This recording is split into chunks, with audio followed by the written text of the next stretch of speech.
This is West Philadelphia, where Wilt Chamberlain grew up. This is the house that Wilt grew up in. I personally remember we would finish playing basketball, then we would come past the house. If you came in, you had lemonade, you had cookies. Wilt wasn't really somebody that we thought of as special. We thought of Wilt as just somebody who was a part of all of us. They call Sonny Hill Mr. Basketball in Philadelphia. He and Wilt met on these streets when they were kids. The legendary, one-of-a-kind Wilt Chamberlain played right here at Overbrook High School. Wilt would not only block your shot, Wilt could go up in the air and catch your shot, which was like, ooh. He was changing how basketball games were played in the mid-50s. He was just a teenager, but he was already a huge star and the most popular kid at Overbrook High. The whole aura of Wilt Chamberlain permeated the whole school. Everybody was excited about the possibility that we were going to have the greatest basketball player in history. It's impossible to describe. There was no way of stopping him. In our gym, he could run the length of the gym in 4 or 5 steps and dunk the ball. He scored 90 points in 28 minutes in the high school game, and he had 15 points in 1 minute. Every time you opened up the paper, you would read something about Wilt Chamberlain. Wilt's toughest competition back then came in the summers, when he worked at the famous Kutcher's Resort in the Catskill Mountains.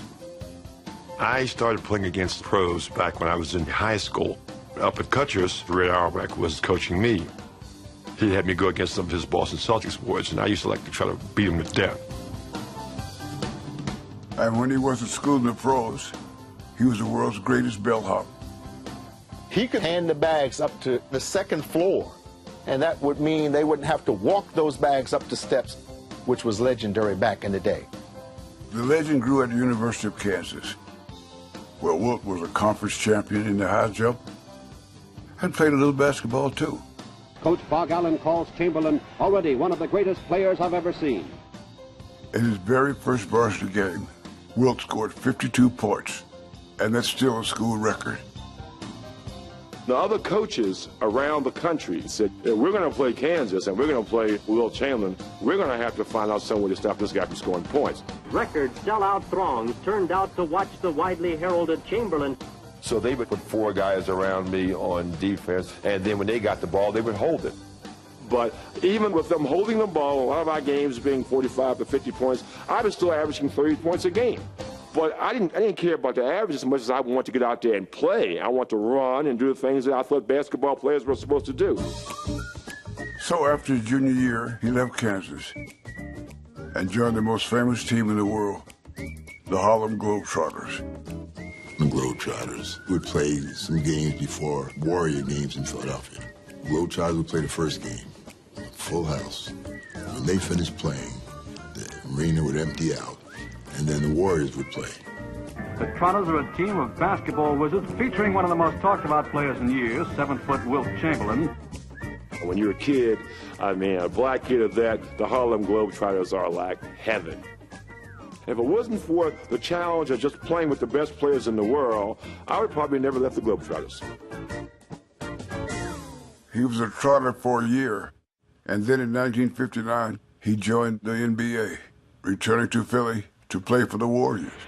I think there will be a period of orientation for me, of course, like it is for every newcomer in the NBA, but I think in the long run I'll be able to handle myself man-to-man with almost anyone in the league. It was a different league back then, featuring a different style of basketball. Wilt changed all that very quickly. It was a slow-motion, slow-dance game. Most of the guys in the league couldn't dunk, and here comes this phenomenon showing everybody what the future is. Chamberlain electrifies the crowd with his celebrated dipper dunk. No athlete in a team sport has ever brought the elements of size, strength, and speed into a league as the young Wilt Chamberlain brought into the NBA in 1959. Chamberlain with the rebound, put, going in. Russell had his hands on the ball, but Chamberlain forced it through. Stylistically, he was unprecedented. There was nobody who was like Wilt. You know, this was the first real athlete, 7 feet and above. He changed the concept of the game from being played on the floor to being played above the basket. Period. End of report. As a rookie, he won the MVP and led the league in scoring and rebounding. There's Chamberlain underneath, and he dunks it. But that was just the start of his impact. There were a lot of black players that played at a really great level, and somehow they could not get in the league. So clearly it had to be color, because it couldn't be skills. The fact that most of the teams had only 1 or 2 black players on it began to change, and it changed because of certainly the gifts and the skills of Wilt. He was blessed with his height and his athleticism, but there's also awareness, intelligence, and confidence.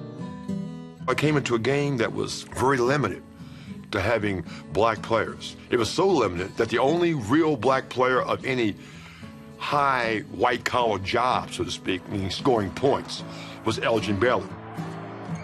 Every other black player ever was in the league was a blue-collar worker.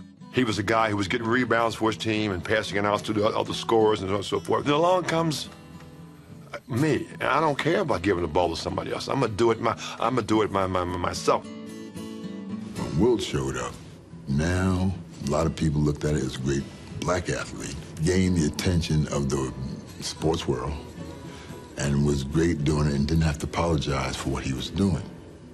When he did that, you know, that spoke volume for everybody who ever played basketball. He was not going to allow race in any way to define him or to diminish him. And so there he was making $75,000 a year, more than any other player in the NBA in 1961. And night after night, he's playing against the best white players in the league, and he's tearing it up.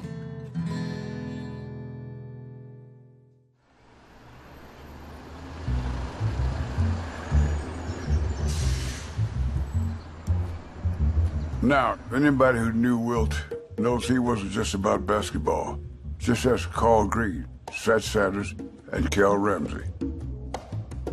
They remember when Wilt came to Harlem and took over Small's Paradise, making it, of course, the center of the party.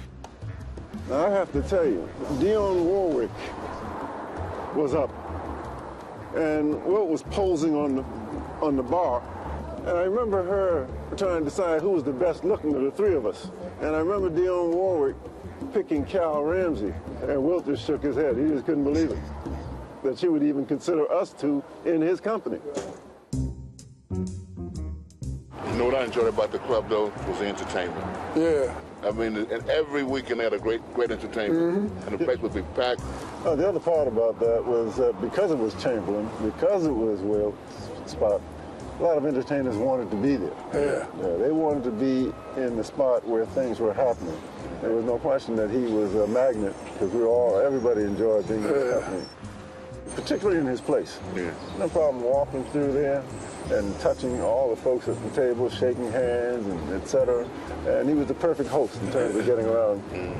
I can recall seeing Elgin there, seeing Oscar Robertson there. All the great ball players in the Eastern area would always come up to hang up there. He was in love with New York. Yeah, and that's one of the reasons why he established New York as his base. That's right. Wilt played in Philly, but he lived in the only city big enough for him, New York. That's amazing to me, that you could get up and drive every morning to Philly to practice, and then come back to New York. With limited amount of speed tickets, too, you know?